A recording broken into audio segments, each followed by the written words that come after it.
हर हर महादेव।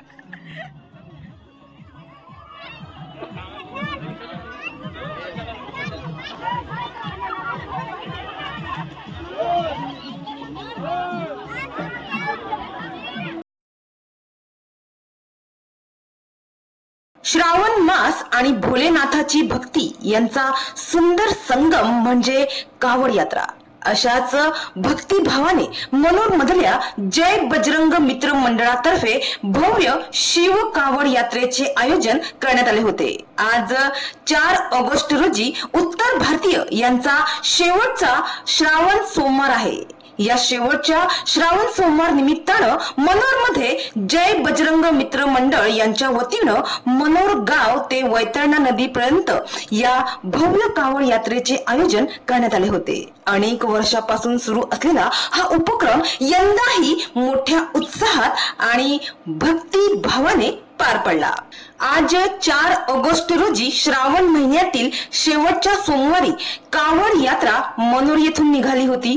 आज सकाळी 9 वाजता ही यात्रा मनोर मधून निघाली आणि मनोर गावाच्या गणेश घाट येथील वैतरणा नदीतून पाणी घेऊन ही पायी कावड यात्रा बोल बम बम हर हर महादेवचा जयघोष करीत परत निघाली आणि मनोर मधल्या शंकराच्या शिवलिंगावर भक्तांकडून जलाभिषेक करण्यात आला आणि त्यानंतर यात्रेकरूंनी स्वतःच्या आई वडिलांचे पाय धुतले आणि त्यांचा आशीर्वाद घेतला।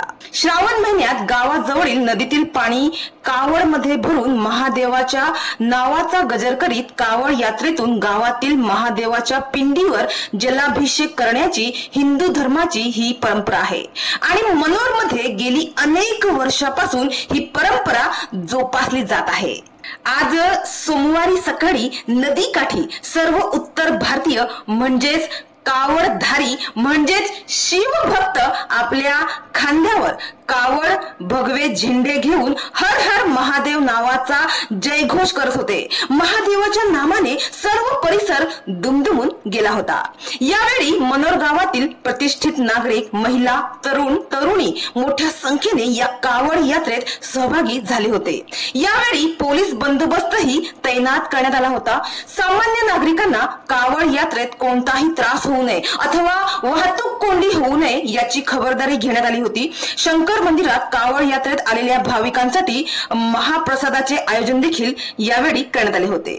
तर कावड म्हणजे बांबूच्या काठीला दोन्ही बाजूंनी नदीतील पाणी भरलेले भांडे बांधून केलेली रचना।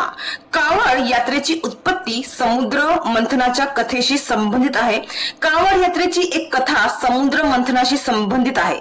समुद्र मंथनातून विष बाहेर पडले तेव्हा भगवान शंकराने ते विष प्राशन केले आणि ते विष कंठात साठवले, त्यामुळे त्यांचे शरीर तापायला लागले। म्हणून कावडिये म्हणजे जे यात्रेकरू असतात ते गंगाजल घेऊन येतात आणि शंकराला अभिषेक करतात, अशी या मागची कथा आहे। तर कावड यात्रेचा मुख्य उद्देश म्हणजे पवित्र जल घेऊन येणे आणि ते शंकराच्या मंदिरांमध्ये अभिषेक करणे। कावड यात्रा ही भगवान शंकरावरील भक्ती आणि श्रद्धेचे प्रतीक मानली जाते। कावड यात्रा भगवान शंकराची आराधना करण्याचा एक मार्ग आहे। श्रावण महिन्यात कावड यात्रा करणे शुभ मानले जाते आणि असे मानले जाते की यामुळे भक्तांचे सर्व दुःख दूर होतात, अशी श्रद्धा आहे।